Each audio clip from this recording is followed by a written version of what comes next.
अस्सलाम वालेकुम।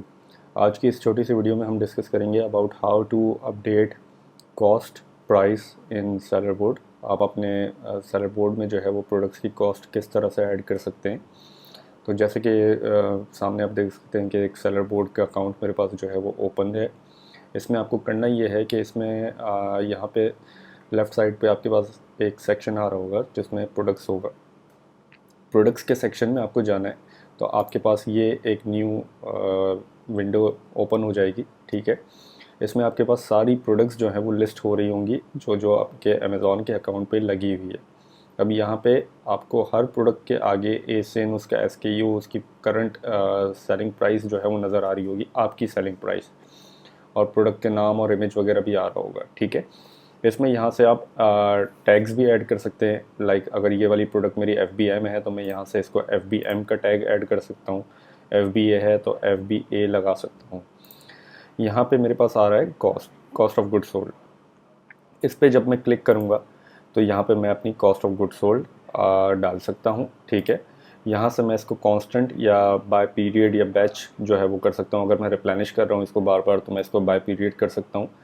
Bye period जब मैं करूँगा तो यहाँ पे मेरे पास एक विंडो ओपन होगी जिसमें मैं मैन्युफैक्चरिंग कॉस्ट मतलब सप्लायर की कॉस्ट डाल सकता हूँ, शिपिंग अगर कुछ लगी है तो वो डाल सकता हूँ, या मज़ीद और कोई चार्जेस इसमें लगे हैं तो वो डाल सकता हूँ। जैसे एक एग्जांपल के तौर पे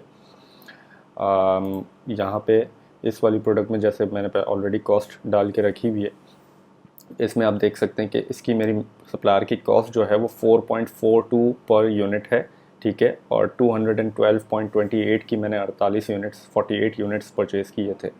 अब इसमें अगर शिपिंग मेरी लगी होती तो मैं यहाँ पे इसको शिपिंग लगा देता टोटल कि जी $20 मेरी टोटल शिपिंग लगी है और वो 20 यूनिट्स पे लगी है, तो वो ऑटोमेटिक कैलकुलेट करके ले आता।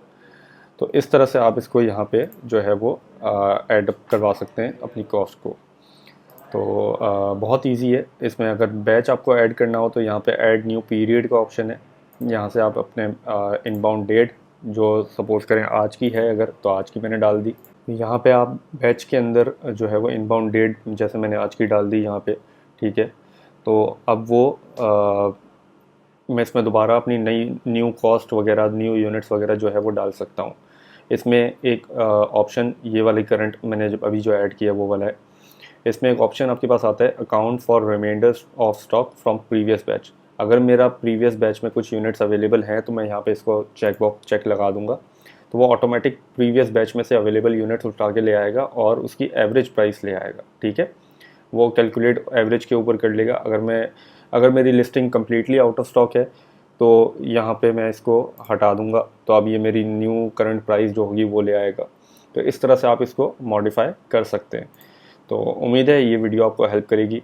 अच्छा, एक चीज़ इसमें मैं यहाँ पे और ऐड करता चलूँ, यहाँ पे आपको अपनी अमेज़ॉन की इनबाउंड शिपिंग नहीं डालनी। Seller board inbound transportation fees जो आपके अमेज़ॉन से प्रीपेड लेबल्स जनरेट होते हैं वो ऑटोमेटिक पिक करता है। ठीक है, वो आपको यहाँ पे डालने की ज़रूरत नहीं है। यहाँ पे आप वो वाली शिपिंग डालेंगे जो अगर आपका सप्लायर आपको चार्ज करता है, या सप्लायर से प्रेप तक की जो शिपिंग आपको लगती है सिर्फ वो यहाँ पे डालें। जो अमेज़ॉन से आप शिपिंग लेबल्स जनरेट करेंगे उसकी शिपिंग यहाँ पे आपको हरगिज़ नहीं डालनी, वरना वो आपकी कैलकुलेशंस में मसला क्रिएट करेगी।